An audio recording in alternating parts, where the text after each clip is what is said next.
Hi guys! Samahan niyo ako sa aking panibagong mini vlog!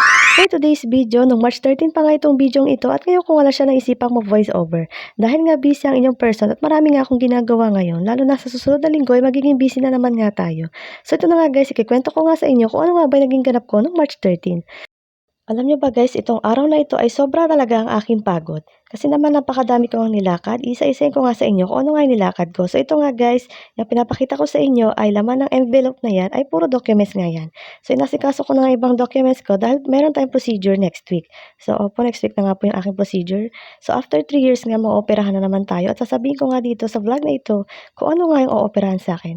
So ito na nga guys at kinlaro ko nga sa akin doktor kung talaga bang kailangan akong operahan. Ang sabi nga niya ay oo daw at discuss na nga niya sa akin yung ibang gagawin at kung paano nga ba ang procedure ng aking operation. So ito na nga guys at malayo pa nga ang sakayan dito kaya naman ito naglalakad nga tayo. Buti nga hindi tayo inabot ng gabi kasi kung inabot nga tayo ng gabi ay mahirapan nga akong umuwi at wala akong choice kundi mag-grab or mag-angkas. So ito na nga guys, maaga pa nga akong gumising niyan dahil meron pa nga akong mga ibang nilakad.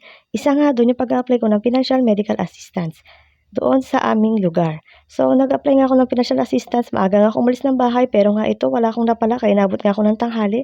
After ko naman magpunta doon at baka sakali na baka naman pwede ako makapag-apply ng financial medical assistance sa aming mayor pero hindi nga ako umabot dahil meron nga doon cut-off ang kanilang numbering.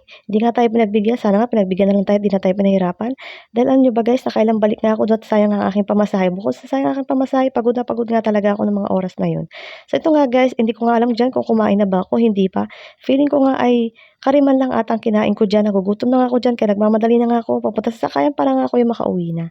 So alam niyo ba guys, for procedure na naman tayo next week. So ooperahan tayo guys at sasabihin ko nga dito sa vlog na ito kung ano nga ba yung ooperahan sa akin. So base nga po sa ultrasound ko, may nakita nga po yung OB ko na meron nga daw akong endometrial polyps. Opo, yung polyps ko nga po ay nasa loob ng lining ng matres. And bukod dyan, makapal din po yung lining ng aking matres. Kaya kapag nagme-mess din ako ay imbis na numipis yung aking lining ng matres ay lalo pa tong kumakapal. Kaya na-decide na nga po siya na operahan at tanggalin nga po yung polyp at saka bawasan yung pagkakapal ng lining ng matres ko. Kasi nagkukos nga siya ng symptoms like yung irregular menstruation natin.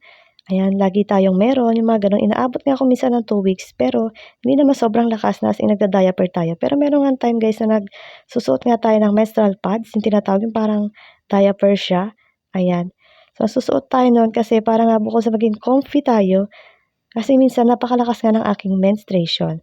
So sa gabi minsan sinusuot ko yung bago matulog dahil nga alam niyo naman napakahirap po gumising sa madaling araw para lang magpalit ng ating pads.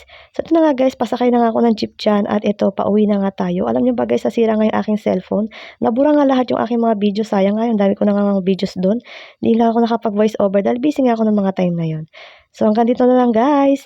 Thanks for watching. Salamat sa panonood. Susunod ulit. Bye!